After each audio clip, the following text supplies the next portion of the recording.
우리는 여호수아 시리즈 프라미스 랜드라고 하는 주제로 말씀을 새롭게 시작하였습니다. 네, 이거보다는 조금 더 높여주셔야 될 것 같아요. 네, 이거만 좀 더. 여호수아가 2명의 정탐꾼을 가나안에 파송합니다. 정탐꾼이라고 하는 것은 스파이인 거죠. 40년 전에도 스파이를 파송한 전력이 있습니다. 차이는 좀 납니다. 40년 전에는 12명의 스파이가 정탐을 하였고요. 이번에는 몇 명이 정탐을 하죠? 2명이 정탐을 합니다. 여호수아가 생각을 했을 때 많이 가봤자 쓸데없다. 차라리 소수 인원 보내서 긍정적이고 또 신앙의 고백을 하는 것이 훨씬 더 유익하다라는 판단을 내린 것 아닌가 싶습니다. 2명의 정탐꾼이 여리고성에 들어가서 정탐을 시작합니다. 이 2명의 정탐꾼은요, 기생 라합이라고 하는 여인의 집에 머물게 됩니다. 기생이라고 하는 단어를 썼지만 사실 창녀라고 해도 무방합니다. 기생 라합의 집이 어디에 있었는지 우리가 좀 파악을 해볼 필요가 있습니다. 당시 여리고 성벽은요, 우리가 익히 알고 있다시피 이중 성벽으로 되어 있었습니다. 여리고 성은 이중 성벽으로 되어 있었다는 것은 겉면에 외벽이 있고 그 다음에 내벽이 있다는 것입니다. 그럼 자연스럽게 외벽과 내벽 사이에 공간이 어느 정도 확보가 됩니다. 그 공간에 평소에는 사람들이 살았다고 합니다. 그런데 어떤 사람들이 살았냐면은 아웃사이더들이 살았다고 합니다.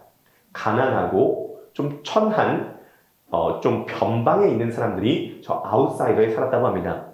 오늘 본문 2장에 자세히 보면 라합은 성벽에 거주하였다라는 표현이 나옵니다. 많은 고고학자들은 라합이 바로 이 이중성벽 사이에 거주하고 있었을 것이다 라고 추측합니다. 이 정탐꾼 2명이 라합의 집에 들어가서 머물게 됩니다. 그런데 이 2명의 스파이들이 믿음은 좋았을지 모르겠지만 좀 어설펐던 것 같아요. 들어가자마자 들킵니다. 여리고성의 왕이 화들짝 놀라서 이 2명의 정탐꾼을 잡으려고 라합의 집에 군사들을 보냅니다. 여호수아 2장 3절 다 함께 읽어보실까요? 여호수아 2장 3절 다 함께 시작. 여리고 왕이 라합에게 사람을 보내어 이르되 내게로 와서 내 집에 들어간 그 사람들을 이끌어내라. 그들은 이 온 땅을 정탐하러 왔느니라. 여리고 왕이 군사들을 보내어서 이 스파이들을 내어놓으라고 라합에게 이야기를 합니다. 정말 절체절명의 순간입니다. 그렇지 않겠습니까? 지금은요, 평시 상황이 아닙니다. 전시 상황입니다. 이 스파이들이 붙잡히면 어떻게 될까요? 그냥 죽기만 할까요? 전시 상황에서는 반드시 고문을 가할 것입니다.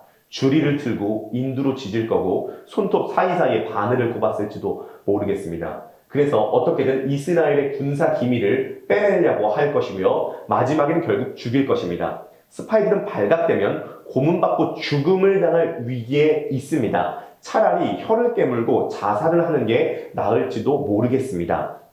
그런데 이때 반전이 일어나게 됩니다. 가나안 민족 중에 한 명이었던 기생 라합이 이들을 구하게 된 것입니다. 여호수아 2장 4절에서 5절 말씀 다 함께 읽어보실까요? 시작. 그 여인이 그 2사람을 이미 숨긴지라. 이르되 과연 그 사람들이 내게 왔었으나 그들이 어디에서 왔는지 나는 알지 못하였고 그 사람들이 어두워 성문을 닫을 때쯤 되어 나갔으니 어디로 갔는지 내가 알지 못하나 급히 따라가라. 그리하면 그들을 따라잡으리라 하였으나. 여기 스파이가 있다는 보고를 들었어. 빨리 그들을 내놓으시오. 하니까 라합이 이렇게 얘기를 합니다. 그들이 온 것은 맞습니다. 근데 저는 그들이 스파이인지 까마득하게 몰랐어요. 이미 6시쯤인가 7시쯤인가 어둑어둑해질 때 그들은 도망갔습니다. 멀리 못 갔을 거예요. 급히 따라가세요. 그러면 찾을 수 있을 겁니다. 라고 거짓 보고를 합니다. 라합은 재빠르게 군사들이 오기 전에 미리 이 스파이들을 옥상에 3대 말린 곳에 숨기고 있었습니다.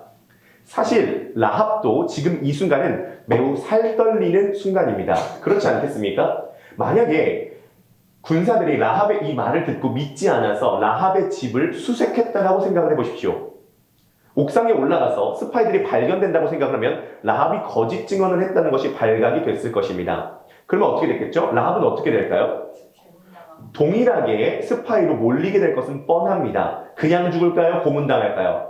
너가 어떻게 이스라엘 군사들이랑 내통했는지를 누명을 씌워서 고문을 했을 것입니다. 전연의 주리를 틀라 인두로 지질 것이고요. 손톱 사이사이 바늘을 굽을 것입니다. 결국 라합만 죽임을 당하는 것이 아니라 라합 전체 가정이 죽임을 당하게 됐을 것입니다. 라합은 매우 살떨리는 순간에 거짓 증언을 하고 이 스파이들을 숨김으로써 이들을 구원하게 됩니다. 지금 라합은 자신의 목숨을 걸고 이 정탐꾼들을 숨겨주고 있습니다. 성경에서는 이것을 뭐라고 얘기를 하죠? 성경에서는 이것을 믿음이라고 얘기를 합니다. 성경에서는 이것을 믿음이라고 이야기를 합니다. 여러분, 믿음이 뭐죠? 믿음이 뭐죠? 우리는 믿음을 다양하게 얘기하고 다양하게 생각합니다. 믿음에 대해서 찬양합니다. 믿음은 지식, 동의, 신뢰다라는 이야기를 합니다. 믿음은 하나님을 전적으로 신뢰하는 것이다라는 표현을 합니다. 다 맞는 이야기입니다. 그러나 오늘 본문의 근거에서 이 믿음은 어떤 믿음이냐면 자신을 과감하게 던지는 인생입니다. 자기 자신을 마치 바다에 빠뜨리듯이 자기의 전 존재를 하나님께 던지는 것이 바로 이 라합의 믿음입니다. 여러분, 여러분들은 혹시 과감하게 자기의 인생을 하나님께 던지십니까? 사실 지금 라합은 자신의 목숨과 인생뿐만이 아니라 자신의 가정 전체를 걸고 목숨을 건 배팅을 하고 있습니다. 하나님께 자기 자신을 온전히 던지고 있습니다. 일부를 던지는 것이 아니라 전부를 던지고 있습니다. 여러분 혹시 좀 과감하십니까? 물론 우리는 신중해야 될 때가 있습니다. 심사숙고해야 될 때가 있습니다. 그렇죠? 신중해야 될 때 과감한 것을 뭐라 그러죠? 지금 이때는 신중해야 되는데 과감하게 행동하는 걸 뭐라 그러죠? 그죠? 그걸 객기라 그럽니다. 객기는 부리면 안 됩니다. 신중해야 될 때는 신중해야 됩니다. 크리스천은요, 많은 경우 객기와 믿음을 혼동하는 케이스가 너무나 많습니다. 그렇죠? 절대로 선교 금지구역에는 들어가서는 안 됩니다. 그런데 믿음으로 선교 금지구역에 들어갔습니다. 거기서 불필요한 사람이 죽음을 당하게 됐고 외교 문제로 발발되어서 우리나라 전체의 기독교가 그때부터 개독교라는 말이 2004년도 그때부터 생겨나게 됐습니다. 얼마 전에 그 사건을 모티브로 한 영화까지 나오게 되었죠. 제가 생각했을 때 그것은 믿음은 아니었다라고 생각이 됩니다. 그렇지 않습니까? 무리하게 빚을 내서 교회를 건축하면 안 되는데 목사님이 믿음으로 하자고 해서 교회를 건축합니다. 그래서 교회가 빚더미에 떠앉게 되고 교회가 두 가지로 쪼개지는 케이스를 우리는 종종 만나게 됩니다. 그건 믿음이 아니라 객기입니다. 작년에 제가 동해 앞바다에 놀러 갔습니다. 동해 앞바다의 고성 앞바다인데요. 파도가 심하게 쳤습니다. 그 파도가 알고 보니까 너울성 파도였습니다. 너울성 파도는 대단히 위험한 파도입니다. 파도가 바다 쪽으로 사람을 데리고 들어가는 파도입니다. 그 파도를 보고 제가 이렇게 생각했습니다. 인생은 과감하게 사는 거다. 뭐 있냐? 들어갔습니다. 죽기 직전에 구조됐습니다. 저는 지금 보너스로 인생을 산다라고 생각을 합니다. 그날 저녁 9시 메인 뉴스에 나올 뻔했습니다. 모자가 너울성 파도에 들어갔다가 숨졌다고. 진짜 숨지기 직전에 구조됐거든요. 그건 들어가면 안 되는 것이었습니다. 믿음과 객기는 다릅니다. 신중할 때 신중해야 되고 심사숙고해야 될 때 심사숙고해야 합니다. 자, 그런데요, 언제나 하나님의 역사는 결정적인 순간에 자신을 과감하게 던진 사람들을 통하여서 일어났습니다. 언제나 하나님의 역사는 결정적인 순간에 자기 전 존재를 과감하게 던진 사람들을 통해서 일어났습니다. 에스더가 뭐라고 얘기합니까? 우리 교회도 에스더가 있으시지만 성경에 나오는 에스더가 뭐라고 얘기를 합니까? 죽으면 죽으리라. 과감하게 자신을 던졌을 때 민족의 구원을 이루는 역사가 일어났습니다. 왕 외에 절하면 사자굴에 들어간다는 것을 다니엘이 알고 전에 하던 대로 하루 3번 성벽 위로 올라가서 예루살렘을 향하여 창문을 열고 기도했습니다. 결국 사자굴에 들어가게 되었습니다. 하지만 구원의 역사를 경험하게 되었습니다. 신약 성경에서 바울이 뭐라고 얘기를 하죠? 나의 달려갈 길과 내가 주 예수께 받은 사명, 곧 이 하나님의 은혜의 복음을 전하는 일을 마치려 하면은 나의 생명 생명조차 조금도 귀한 것으로 여기지 아니하노라 라고 자기 자신을 온전히 던졌기 때문에 로마가 구원받는 역사가 일어나게 되었습니다. 언제나 하나님의 역사는 결정적인 순간에는 신중해야겠지만 결정적인 순간에는 자기 자신을 던진 사람들을 통해서 일어나게 되었습니다. 물론 우리는 때때로 비평해야 되고 의심해야 되고 따져봐야 됩니다. 인문학의 목적이 그거지 않습니까? 주체적인 판단 역량을 기르라는 것 아니겠습니까? 우리나라가 사기 공화국이라는 거 아시죠? 전 세계 사기꾼이 제일 많은 게 우리나라고 전 세계 이단이 제일 많은 게 우리나라입니다. 왜 그렇죠? 이단과 사기꾼이 많은 이유는 그만큼 사람들이 비평할 수 있는 능력이 떨어진다는 것입니다. 뭔가 우리들에게 다가왔을 때 이것을 비평적으로 바라보고 의심하고 따져보고 그 다음에 여러 가지로 분석해 볼 수 있어야 합니다. 하지만 중요한 것은 비평하고 의심하고 따져보는 것으로만 끝나면 한 번도 하나님의 역사를 경험할 수 없습니다. 하나님의 역사는 언제나 라합처럼 결정적인 순간에 자기의 전 존재를 던진 사람들을 통하여 이루어져 왔다는 사실을 믿으시기를 주님의 이름으로 간절히 축복합니다. 사실 여러분들에게 부족한 것은, 저에게 부족한 것은 신중함이라기보다는 과감함이 부족할 가능성이 큽니다.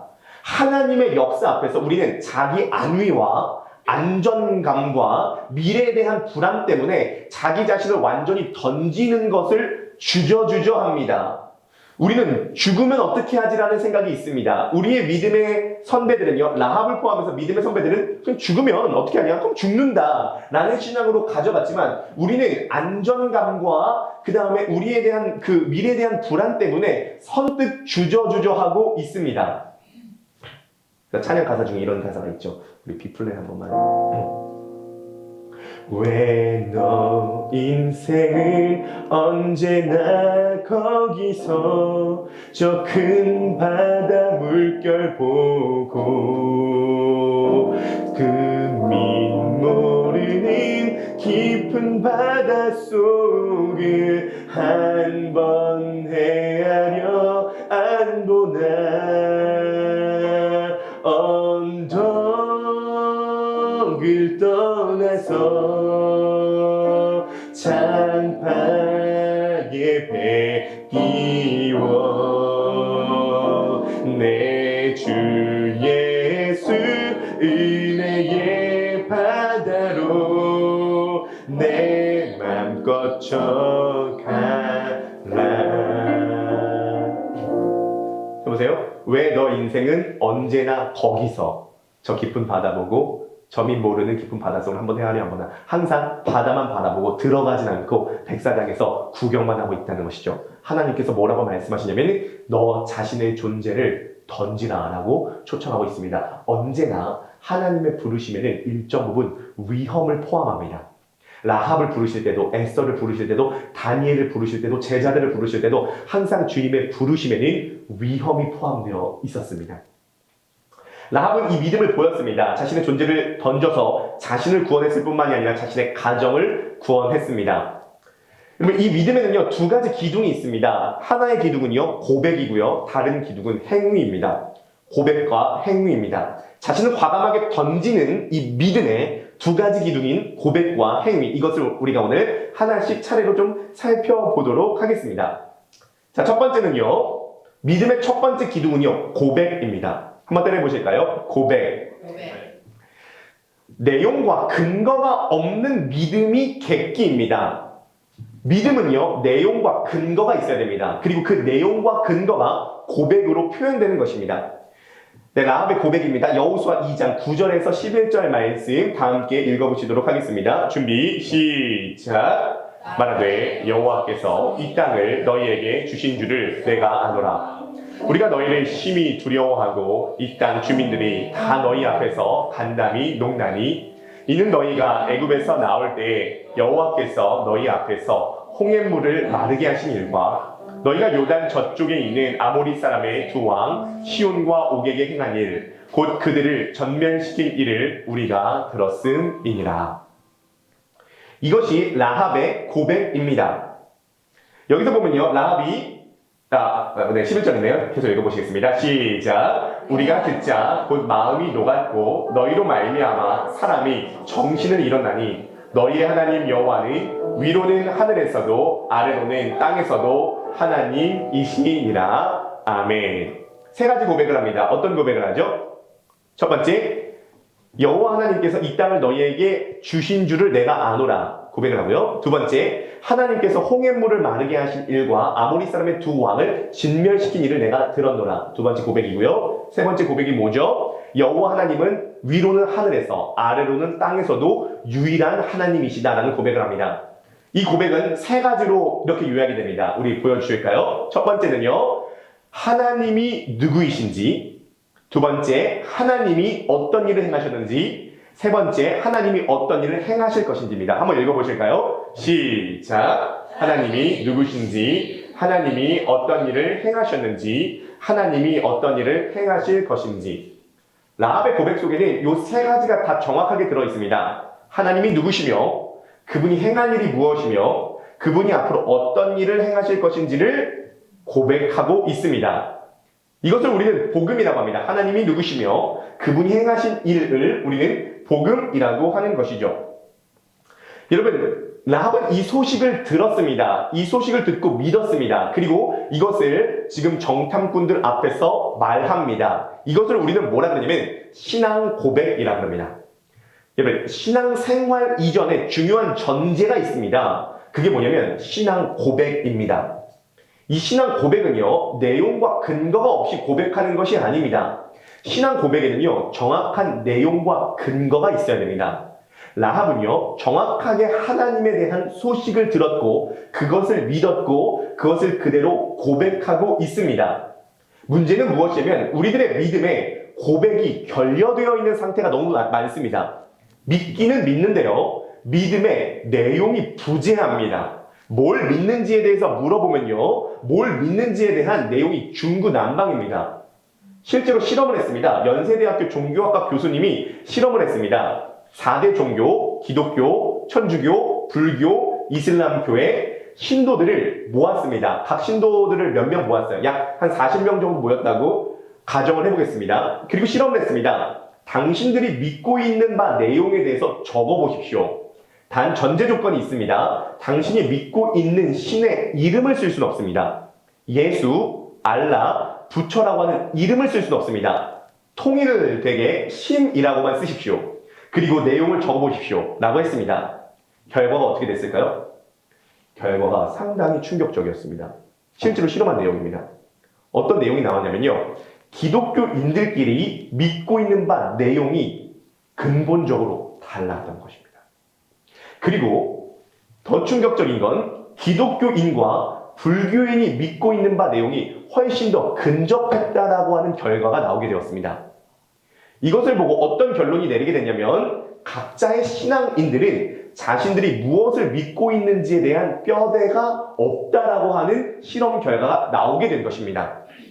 그래서 기독교 신앙에서, 믿음에서 굉장히 중요한 것은 믿음의 강도보다도 믿음의 내용입니다. 뭐를 믿고 있느냐가 매우 중요합니다. 그래서 어떤 말씀을 계속 듣느냐가 참 중요해요. 복음을 정확하게 듣는 게 중요한 게 무엇이냐면, 복음의 내용의 뼈대를 가지고 내가 믿고 있는 바 내용을 우리가 점검할 수 있는 것입니다. 신앙 고백이 정확해야 그 믿음이 객기가 아니라 우리 인생과 자신을 던질 수 있는 근거가 되는 것입니다. 여러분, 신앙 고백은요, 자신의 인생과 신앙을 던질 수 있는 이유와 근거가 되는 것입니다. 그러므로 신앙 고백이 정확하지 않으면 우리들의 인생과 신앙을 온전히 던지지 못합니다. 이단과 이념 서클에서 하는 것이 무엇이냐면 그 사람의 고백을 바꿔버립니다. 믿는 바 내용을 바꿔버립니다. 그래서 초대교회부터 이 믿는 바 내용이 너무 중요하다고 생각해서 그것을 요약해서 초대교회에 우리 교부들이 만들어낸 신앙 고백서가 무엇입니까? 그것이 사도신경입니다. 그래서 우리는 매주일마다 사도신경을 고백하는 것입니다. 그것을 우리가 고백함으로써 일치된 신앙을 우리가 항상 생각을 해야 되는 것입니다. 단순히 고백뿐만이 아니라 그 내용에 대한 이해와 함께 그것을 진짜 믿고 고백해야 됩니다. 신앙의 첫 번째 기둥은 고백입니다. 자, 그런데요, 여기서 굉장히 중요한 게 있습니다. 라합은요, 하나님에 대한 소식을 들었습니다. 몇 년 동안 들었을까요?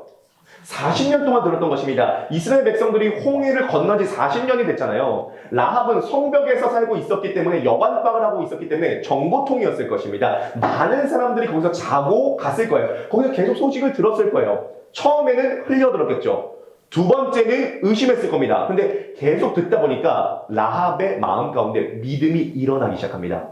자, 여기서 매우 중요한 게 있습니다. 뭐가 중요하냐면 도대체 하나님을 만난다는 것이 뭐죠? 하나님을 만난다는 것이 도대체 무엇입니까?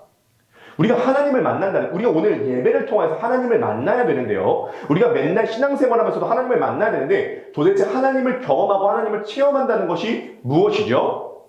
우리는 자꾸 하나님을 만난다는 것을 너무 좁은 시각 속에서 생각하는 경향이 있습니다. 예를 들어 이런 것이죠. 수련회 가가지고 뭔가 거기서 3시간 동안 말씀 듣고 기도하고 찬양하면서 하나님이 날 찾아오셨다. 눈물 콧물 쏟고 막 하나님 만났다. 이런 사람도 있고요. 정말 삶의 코너로 몰렸을 때 금식 기도하면서 하나님께 살려주시옵소서 죽여주시옵소서 하다가 정말로 하늘문이 열리고 하나님을 경험했다. 이런 얘기도 있고요. 어떻게 됐을 때 정말 드라마틱하고 굉장히 신비적으로 하나님을 만난 케이스들이 있습니다. 요즘에 우리 교회에 오신 세 가족분이 두 분이 계시잖아요. 그 젊은 세 가족분이 한 분이 보미자매고 한 분이 정수영제인데 이 두 명 청년 다 제가 대화를 나눠보니까 하나님을 만난 경험이 정확하게 있더라고요. 보미자매는요 너무 마음이 힘들었어요. 보미자매는 참고로 장로교 합동치 모태신앙인데요. 하나님을 만나지를 못했대요. 근데 정말로 마음이 너무 힘들 때 하나님 저는 못해요. 너무 힘드니까 새벽 기도회를 매일마다 나갔대요. 밤 기도회도 매일마다 나갔다고 합니다. 그런데 어느 날 새벽 기도로 나가면 아무도 없이 목사님 한 번만 기도하고 계시더래요. 목사님 한 번 맨 앞에서 기도하시고 보미자매 맨 뒤에서 기도하고. 그런데 어느 날 기도하고 교회에서 집으로 가는데 정말 분명하게 하나님의 음성이 들렸다고 합니다. 자기가 믿음이 약해서 하나님께서 그렇게 좀 직접적으로 만나 주셨대요. 하나님께서 이렇게 음성을 주셨다고 합니다. 너는 왜 너 자신을 보냐? 나를 보지 않고. 이 음성이 분명하게 들렸고 교회에서 집까지는 1분 거리였다고 하는데 교회에서 집까지 딱 오니까 1시간이 지났다고 합니다. 시간이 순식간에 사라져버리게 된 거죠. 증발하게 된 겁니다. 그 순간에 그 길거리에서 하나님을 만나게 된 것이죠. 정수영제는요, 하나님을 만난 그 날을요, 기념하여가지고요, 그날에 생일 축하를 한다고 합니다. 케이크를 하고요, 촛불을 켜고, 정수 태어난 날이라고 중생 파티 하는 거죠. 내가 이날 하나님 만났다고 생일 축하를 한다고 합니다. 하나님을 만난 분명한 이런 경험이 있습니다. 우리는 이렇게 생각합니다. 하나님을 만난 방식이 간증을 많이 듣다 보니까 다니엘 기도의 함정이 그겁니다. 너무 다 간증이 화끈합니다. 새롭게 하셔서나 다니엘 기도에 가면 화끈한 간증만 많습니다. 물론 그런 간증들이 있습니다. 하나님께서 성경을 통하여서 그런 방식으로 자신을 만나주시기도 했습니다. 우리 교회에도 그러한 경험들이 있으신 분들이 많이 계실 겁니다. 자, 그런데요, 그런 방식으로만 하나님을 만난다라고 생각한다면 여러분 정말 경기도 오산입니다. 여러분 신앙을 획일화하지 마시기를 바라겠습니다. 하나님께서 어떤 사람의 믿음을 일으키는 방식은 굉장히 다양합니다. 라합은요, 지금 평생 동안 한 번도 하나님을 경험해 본 적이 없습니다. 라합은요, 평생 동안 하나님을 만나본 적이 없습니다. 라합은요, 선지자에게 직접적으로 설교를 들어본 적도 없습니다. 라합은 이스라엘 민족도 아니었습니다. 라합은 이방 여인으로서 창녀로서 단지 소문만 들었을 뿐입니다. 라합은 단지 소식만 들었을 뿐입니다. 그런데요, 라합은 소식만 들었을 뿐인데 그 내면 안에 믿음이 일어나기 시작했습니다. 누가 이 라합이 하나님을 만나지 못했다라고 부정할 수 있는 사람이 어디 있겠습니까? 하나님은요, 우리를요, 때때로 신비한 방식이나 화끈한 방식으로 드라마틱하게 만나주시기도 하시지만 라합과 같이 소식을 반복적으로 들음으로써 믿음이 일어나게 됨으로써 하나님을 믿게 하는 방식도 있다는 것을 여러분 믿으시길 바랍니다. 그래서 라합은 지금 고백을 하고 있습니다. 어떤 고백을 하고 있냐면 위로는 하늘에서 아래로는 땅에서도 오직 여호와만 하나님이시다라고 고백하고 있습니다. 사실 이 라합의 고백은요, 매우 익숙한 고백입니다. 식상한 고백입니다. 그런데요, 이 고백을 누가 했는지를 알게 되면 우리들에게 좀 충격적인 결론이 도출되게 됩니다. 라합의 고백과 똑같은 고백을 한 사람이 있습니다. 신명기입니다. 신명기 4장 39절 다 함께 읽어보실까요? 시작! 그런즉 너는 오늘 위로 하늘에나 아래로 땅에 오직 여호와는 하나님이시오 다른 신이 없는 줄을 알아 명심하고. 이 말씀을 지금 이 고백을 한 사람이 누굴까요?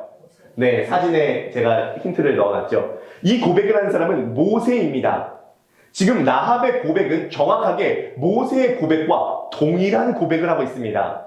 이것이 우리들에게 큰 의미로 다가옵니다. 모세가 누구입니까? 하나님을 직접 대면한 유일한 인류입니다. 모세가 누구입니까? 이스라엘 전체를 출애굽시킨 불세출의 지도자입니다. 모세가 누구입니까? 하나님과 친구처럼 만나는 야자트는 사이가 모세였습니다. 모세는 이스라엘 전체 중에 가장 신앙이 좋은 사람이었습니다. 우리들에게 충격적으로 다가오는 것이 무엇이죠? 이스라엘 전체에서 신앙이 가장 좋은 모세와 신앙이 전혀 없었던 라합의 고백이 동일하다는 사실입니다.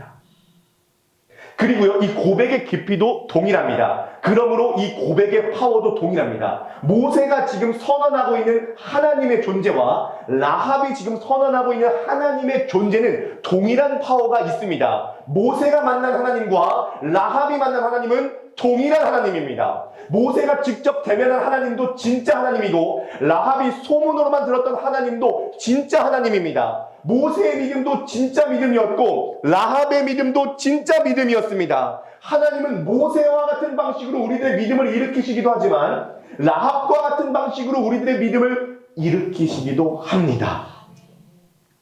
그러므로 여러분들의 고백이 어떠십니까? 여러분들은요, 예수 그리스도를 나의 왕이다 라고 고백하십니까? 성경에서 보면요, 예수 그리스도를 주라고 고백을 하는 것은 쉬운 일이 아니었습니다. 왜냐하면 당시에 퀴리오스, 주님이라고 하는 것은 오직 로마 황제인 카이사르에게만 해당되는 문제였기 때문입니다. 카이사르가 아니라 예수 그리스도가 우리의 주님이시다라고 하는 고백은요, 자칫 잘못하다가 실제로 죽을 수도 있는 자신의 목숨을 담보한 고백이었습니다. 여러분들은 예수 그리스도가 여러분들의 왕이시라고 하는 사실을 정말 고백하십니까? 예수 그리스도께서 행하신 사실, 예수 그리스도가 누구시며 예수 그리스도가 십자가에서 죽으시고 부활하셨으며 우리들에게 하나님 나라로 선물로 주셨으며 앞으로 예수 그리스도께서 나에게 행하실 이 사건을 믿으신다면 여러분들이 예수 그리스도를 여러분들의 구주와 왕으로 고백하실 수 있는 우리 크로스포인트 교회 모든 성도님들 되시기를 주님의 이름으로 간절히 축복합니다. 우리 첫 번째 적용 질문 읽어보실까요? 네, 다 함께 시작! 당신은 예수 그리스도를 왕으로 고백하십니까? 우리 옆에 바라보시면서 한번 인사하시겠습니다. 당신은 예수 그리스도를 왕으로 고백하십니까? 네, 진지하게 한번 고민해 보시고 우리가 이따가 함께 또 하브루타로 나눠보도록 하겠습니다. 라합은 지금 절체절명의 순간 자신의 전 존재를 걸고 하나님 나라에 자신의 인생을 베팅하고 있습니다. 이거냐 저거냐 사느냐 죽느냐 그것이 문제로다 했을 때 지금 라합은 정탐꾼들을 숨겨주고 있습니다. 믿음에는 두 가지 기둥이 있습니다. 첫 번째 기둥은 고백이었습니다. 자, 두 번째 기둥이 있는데요. 두 번째 기둥은요, 행위입니다. 행위입니다. 믿음의 두 번째 기둥은요, 행위입니다. 오늘 라합의 믿음 중에 굉장히 중요한 포인트가 무엇이냐면 그 믿음이 행위로 연결되었다는 것입니다. 믿는다면 행위로 연결되어야 합니다. 이 행위에는 분명 위험이 따릅니다. 어떤 위험이 따르죠? 들키면 죽는 것입니다. 뭔가 과감한 행동이 따르고 있습니다. 성경은 라합의 이 과감한 행동을 통하여서 이 라합의 믿음이 진짜였다라고 이야기를 하고 있는 것입니다. 여러분들이 믿는다고 하는데 만약에 행동하지 않는다고 하면 여러분들이 진짜 믿는 것이 맞습니까? 우리 야고보서 2장 말씀, 오늘 라합의 이 사건을 야고보서 어떻게 이야기를 하고 있는지 한번 들어보도록 하겠습니다. 다 함께 읽어보실까요? 시작! 이로 보건대 사람이 행함으로 의롭다 하심을 받고 믿음으로만은 아니니라. 또 이와 같이 기생 라합이 사자들을 접대하여 다른 길로 나가게 할 때 행함으로 의롭다 하심을 받은 것이 아니냐. 아멘.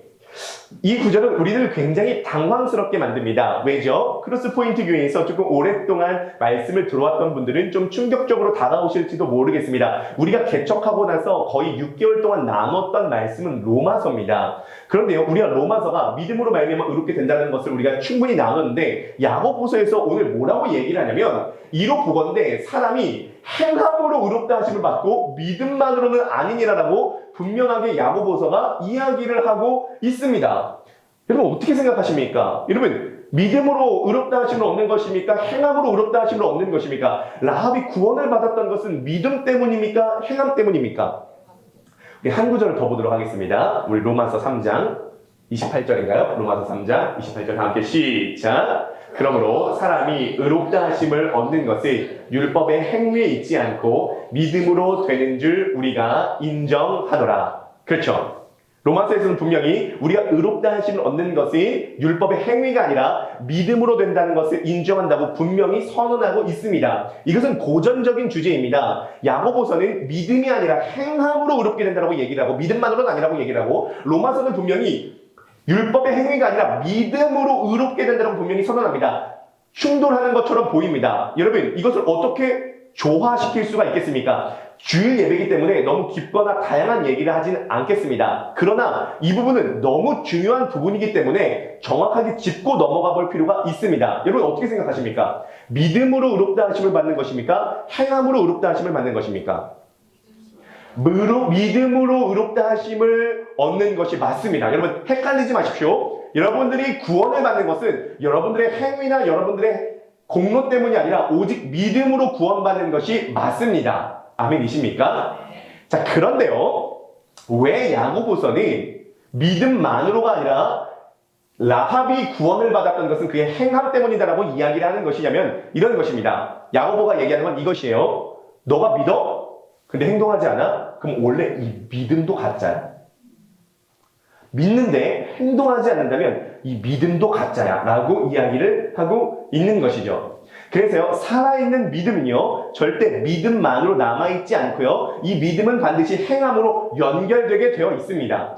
여러분들의 믿음이 진짜냐 가짜냐는요 여러분들이 행함으로 연결되고 있느냐 아닌가를 보면 여러분들의 믿음이 진짜냐 아니냐가 구분되고 있습니다. 사실은 이건 너무 간단한 얘기입니다. 라합 입장에서요 하나님께서 이 땅을 이스라엘 백성들에게 주셨다는 것을 믿어요. 하나님께서 홍해를 가르셨다는 것을 믿어요. 하나님께서 하늘로는 위로는 하늘로 아래로는 땅으로도 오직 여호와만 하나님이라는 것을 믿어요. 그러면 이걸 믿는다면 스파이들을 감추어주는 행동으로 연결되는 건 당연하다는 것입니다. 만약에 이것을 믿는데요 군사들이 찾아와가지고요 여기 스파이가 어디 있어 빨리 내놓으시오 라고 했을 때 라합이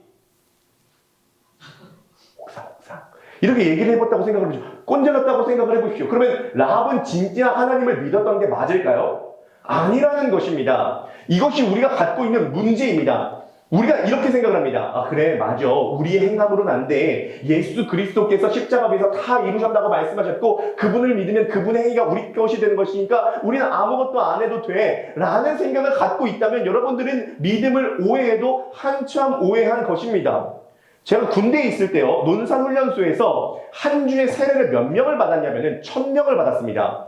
한 주에 세례 1000명을 받았으니까 연무대교회, 그 논산훈련소 교회를 연무대교회라고 했거든요. 그 연무대교회가 뭐라고 했냐면은 대한민국 선교의 요람은 바로 연무대교회다, 논산훈련소다 이렇게 얘기를 했다고요. 한 주에 1000명씩 받았으니까요. 합동 세례식 받아보신 적 있습니까? 1000명이요. 수영장에서요 다 세례를 받는 것입니다.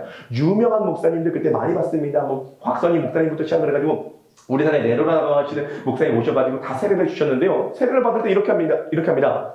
예수 그리스도를 당신의 구주와 왕으로 영접하십니까? 그러면 훈련병이 92번 훈련병 영접합니다! 하면 물방울 몇 개 톡톡 떨어뜨립니다. 그리고 4가지 줍니다. 핫브레이크, 귤, 피크닉, 초코파이 4가지 봉투에 담아서 줍니다. 받아서 갑니다. 세례를 받은 것이죠. 1000명씩 세례를 받았습니다. 주일날 저녁에 이상한 소문이 돕니다. 원불교회 가면 맥도날드 빅맥 세트 준다는 소문이 돕니다. 어떻게 됐을까요? 네, 배교되는 게 한 하루입니다. 정말로 제 생활관에 저 한 명 빼고 다 원불교 갔습니다. 군대에서 빅맥 세트를 먹을 수 있다는 것은 걔네들에겐 그게 복음이거든요. 순간적으로 배교의 마음이 제게 조금 들어왔지만 사단아 물러가라. 너는 나를 넘어지게 하는 자로다. 반갑습니다. 이것이 문제인 게 무엇이냐면요. 오늘날 신앙 고백과 함께 믿음의 열매에 대해서 정확하게 검증을 하지 않고 세례를 받으니까요. 여러분, 세례가 무엇이죠? 우리가 세례에 대해서 다시 알 필요가 있습니다. 세례는 물에 들어갔다가 나오는 것이잖아요. 들어가는 게 뭐죠? 예수 그리스도와 함께 너희 옛사람은 죽었고, 나오는 게 뭐죠? 예수 그리스도와 함께 너는 새 생명을 얻었다. 이게 세례입니다. 그래서 세례는 예수 그리스도를 믿음으로 예수 그리스도와 연합됐다. 예수 그리스도와 함께 죽었고 예수 그리스도와 함께 살아났다는 것을 세레모니 형식으로 온 교회 앞에서 공고하는 것이 바로 세례입니다. 그래서 초대교회는 신앙 고백이 정확해도 3년 동안 세례를 안 줬다고 합니다. 왜죠? 신앙 고백을 하는데 삶의 열매가 없어? 그럼 너 그리스도인 맞아? 라고 하는 생각 때문에 이 사람이 정말 믿는다면 믿음이 행함으로 연결되어서 열매까지 입증이 된 사람에게 온 교회 앞에서 세례를 주었다라고 이야기를 하고 있습니다. 제 아는 어떤 목사님의 아들이 이번 부활절에 세례를 받을 차례인데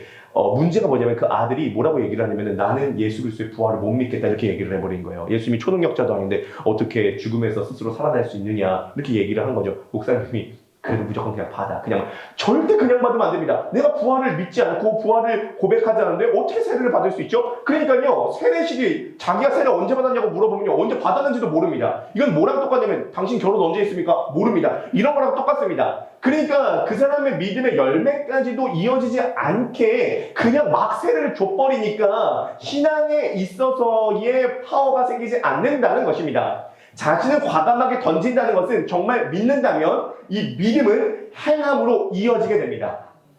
샤를 블롱댕이라고 하는 고개사가 있습니다. 샤를 블롱댕이 한 것은 무엇이냐면 나이아가라 폭포를 외줄타기로 건넌 사람이었습니다. 나이아가라 폭포를 외줄타기로 이제 건넌 사람인데요. 이 샤를 블롱댕이 어떻게 나이아가라 폭포를 건넜냐면요. 아무런 장비가 없이 800m 나이아가라 폭포를 그냥 외줄타기로 건넜습니다. 우리 사진 한번 보여주실까요? 네, 이 사람이 실제 샤를 블롱댕인데요. 샤를 블롱댕이 사람들이 많이 이제 관중들이 모였습니다. 나이아가라 폭포 앞에 물어봤습니다. 여러분, 제가 이 폭포를 건널 수 있다는 것을 믿으십니까? 사람들이 반신반의하면서 그래도 믿습니다. 샤를 블롱댕이 아무런 장비 없이 800m 나이아가라 폭포를 외줄타기로 건너갔다 옵니다. 사람들이 어떻게 됐을까요? 우리와 같은 박수를 치고 난리가 났습니다. 샤를 블롱댕이 두 번째 질문합니다. 여러분, 혹시 제가 눈을 가리고 이 줄을 건널 수 있다는 것을 믿으십니까? 다들 의심하는 분위기입니다. 반신반의합니다. 샤를 블롱댕이요, 진짜 웃긴 사람입니다. 눈을 가리고 나이아가라 폭포 800m를 건너고 돌아옵니다. 신은 종교가 생길 분위기입니다. 박수치고 난리가 납니다. 샤를 블롱댕이 그 다음에 질문합니다. 여러분, 제가 사람을 업고 이 나이아가라 폭포를 건널 수 있다는 것을 믿으십니까? 뭘 해도 믿습니다. 박수치고 난리가 납니다. 근데 그 다음 질문에 다 조용해집니다. 이렇게 질문합니다. 혹시 지원자 계십니까? 제 등에 엎혀서 나이아가라 폭포 외줄타기를 갔다가 올 지원자 계십니까? 그렇게 지원자 구하는 게 어려웠대요. 돈을 주고서도 지원자가 안 생긴다는 거예요. 나중에 유일한 지원자 한 명이 생겼는데 샤를 블론댕의 매니저였습니다. 샤를 블론댕의 매니저. 샤를 블론댕이 하도 이 외줄타기를 잘한다는 것을 아니까 등에 엎이게 된 거죠.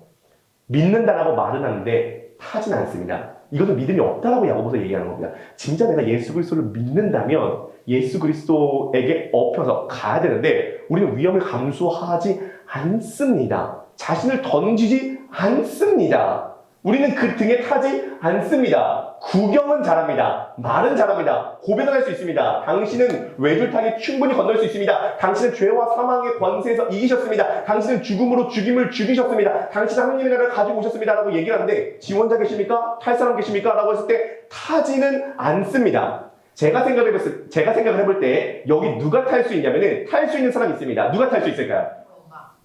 엄마? 네, 엄마 탈 수 있고요. 매니저 탈 수 있고, 아니 그냥 일반 사람 중에 여기 탈 수 있는 사람이 있습니다. 누가 탈 수 있을까요? 겁 없는 사람 탈 수 있을 거예요. 또 누가 탈 수 있을까요? 에? 앞을 안 보는 사람 탈 수 있고요. 또 누가 탈 수 있을까요? 죽음을 두려워하지 않는 사람 탈 수 있고요. 또 누가 탈 수 있을까요? 믿는 사람 탈 수 있습니다. 그런데요, 제가 생각했을 때 누가 탈 수 있냐면요, 이 사람이 탈 수 있습니다. 가다가 떨어져도 상관없다. 가다가 떨어져도 상관없다라고 생각한 사람 탈 수 있습니다. 그러니까 예수 그리스도와 함께 만약에 이렇게 하다가 죽는다. 그러면 어떤 사람이 탈 수 있는 거야? 죽으면 죽는 거지 라고 하는 사람이 예수 그리스도를 탈 수 있습니다. 그게 초대교회에서 말하고 있는 믿음이었습니다. 여러분, 믿음에는 두 가지 기둥이 있는데 하나는 정확한 신앙 고백입니다. 내용이 있는 고백이고요. 하나는 행위입니다. 라합은 지금 정탐꾼들을 숨겨주는 목숨과 행위를 통하여서 신약 성경에서 믿음을 입증했습니다.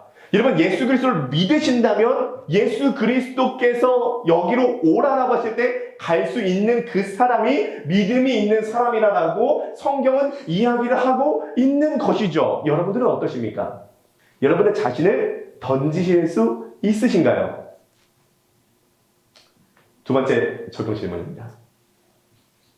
한번 읽어보실까요? 시작. 당신이 과감하게 숨겨야 할 정찰병은 무엇입니까? 당신이 과감하게 숨겨야 할 정찰병은 무엇입니까? 결론 맺도록 하겠습니다. 라합은 이 믿음을 통하여서 본인과 본인의 가정을 구원하였습니다. 우리 여호수아서 말씀 2장 18절에서 20절 다 함께 한 목소리를 읽어보실까요? 시작. 우리가 이 땅에 들어올 때 우리를 갈아내린 창문에 이 붉은 줄을 메고 내 부모와 형제와 내 아버지의 가족을 다 흘린 죄로 오라. 누구든지 내 집문을 나가서 머리로 가면 그의 피가 그의 머리로 돌아갈 것이요 우리는 허물이 없으리라. 그러나 누구든지 너와 함께 집에 있는 자에게 손을 대면 그의 피는 우리의 머리로 돌아오려니와 내가 우리의 이 일을 누설하면 내가 우리에게 서약하게 한 맹세에 대하여 우리에게 허물이 없으리라 하니. 정탐꾼 두 명이 라합에게 뭐라고 약속을 하냐면 붉은 줄을 내리라라고 이야기를 합니다. 이것이 표식이 되어서 우리가 이 여리고성을 점령할 때 이 붉은 줄이 있는 이 집은 공격하지 않겠다라고 약속합니다. 이것은 정확하게 6월절에 그 이스라엘 백성들의 문 앞에 어린 양의 피를 바르는 사건과 동일한 사건입니다. 언약의 표식을 준 것입니다. 하나님께서 라합과 라합의 가정을 구원하셨습니다. 여러분, 라합이 구원받은 것은 라합의 믿음 때문이 아니라 근본적으로는 하나님의 은혜 때문입니다. 왜냐하면 라합의 믿음이라고 하는 통로와 수단을 사용하시지만 라합은 사실 진멸되어야 되는 가나안 족속이었습니다. 라합은 하나님께서는 가나안 족속을 전부 다 진멸하라고 엄격하게 명령하셨습니다.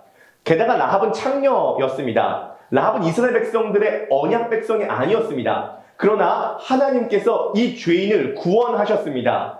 사실 이것은 복음이 말하고 있는 내용입니다. 라합은 끔찍한 죄인이었습니다. 복음이 우리들에게 말하고 있는 내용은 뭐죠? 두 가지 메시지를 줍니다. 당신은 당신이 생각한 것보다 훨씬 더 망가져 있는 존재입니다. 그러니까 복음의 첫 번째 메시지고요. 복음의 두 번째 메시지는 당신은 당신이 생각한 것보다 훨씬 더 많이 사랑받은 존재입니다. 라는 것이 복음의 메시지입니다. 당신은 얼마나 심각한 죄인입니까? 당신은 십자가에 달려 죽어야 될 만큼 심각한 죄인입니다. 그러나 당신은 얼만큼 사랑받는 존재입니까? 하나님께서 자신의 아들을 여러분 대신 십자가에다가 못 박아 죽이실 만큼 여러분들은 사랑받고 있는 존재입니다. 이것이 복음이 우리들에게 전하고 있는 두 가지 메시지입니다. 라합처럼 우리는 끔찍한 죄인이지만 예수 그리스도의 은혜에 의하여서 우리가 구원을 받게 됩니다. 그래서 오직 은혜인 것입니다.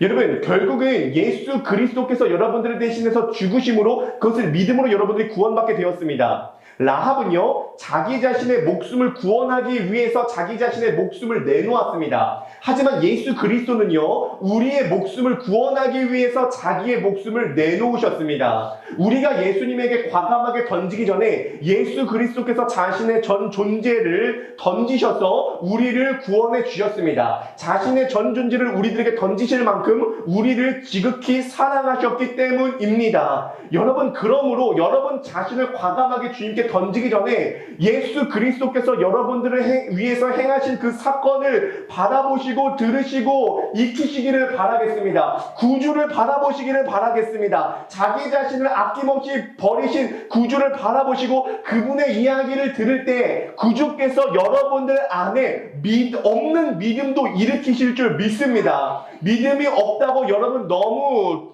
염려하지 마시기를 바랍니다. 여러분들의 믿음은 여러분들 스스로 일으키는 것이 아닙니다. 사실은 라합의 믿음도 주님께서 일으켜 주신 것입니다. 여러분들이 예수 그리스도가 누구시며 그분이 우리에게 행하신 사건이 무엇인지 알아가고 배워가고 들을 때에 지금도 살아계신 성령께서 시간과 공간을 초월하여서 여러분들의 마음 가운데 믿어지도록 믿음을 일으켜 주실 줄 믿습니다. 그 믿음이 일으켜진 바 된 여러분들에게 하나님의 역사가 오늘도 죽으면 죽으리다라는 고백으로 나오게 될 때에 놀라운 역사가 일어나게 될 줄 믿습니다.